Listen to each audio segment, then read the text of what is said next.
Kesetimbangan di sini maksudnya adalah keadaan di mana suatu benda berada pada posisi diam jika tidak ada gaya yang bekerja pada benda tersebut.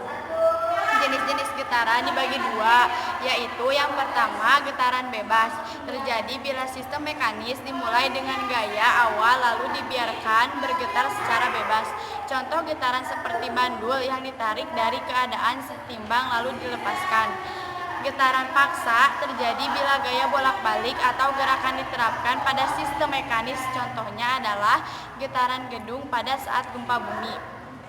Ciri-ciri getaran. Yang pertama, adanya amplitudo, frekuensi, dan periode getaran.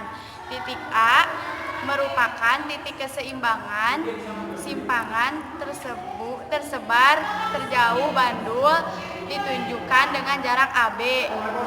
Disebut amplitudo getaran. Jarak ditempuh BA, CA, B disebut satu getaran penuh. Bermain ayunan bandul. Ayunan bandul merupakan salah satu contoh getaran.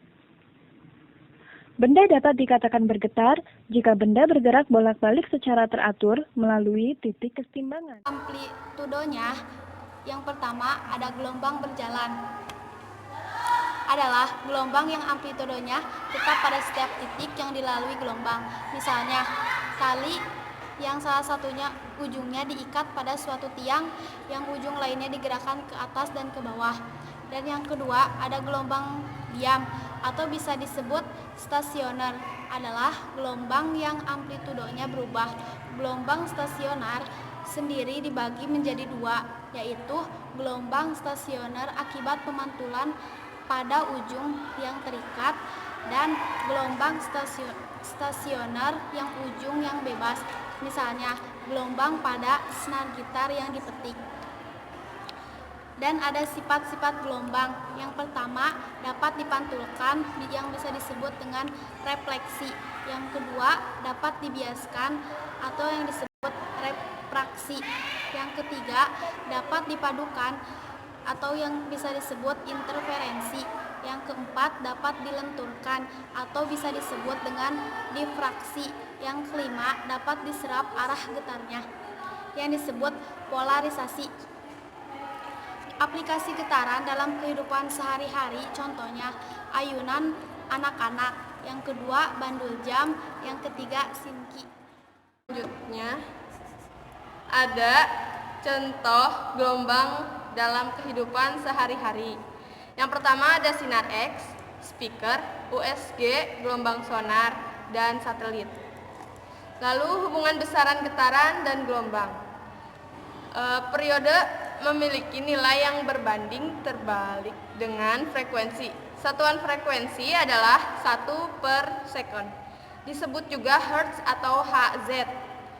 Untuk menghormati ilmuwan Jerman yang bernama Heinrich Hertz.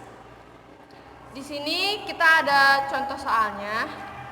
Gelombang timbul pada kolam. Panjang gelombangnya adalah 32 cm dan frekuensinya 2,0 Hz. Berapakah cepat rambat gelombang itu? Dengan cara penyelesaiannya, di sini ada lambda. Lambang ini disebutnya lambda dengan 32 cm diganti menjadi meter, jadi 0,32. Lalu frekuensinya 20 Hz. Kita pakai rumus V sama dengan frekuensi dikali lambda itu. 2,0 Hz dikali 0,32 sama dengan 0,64 meter per second.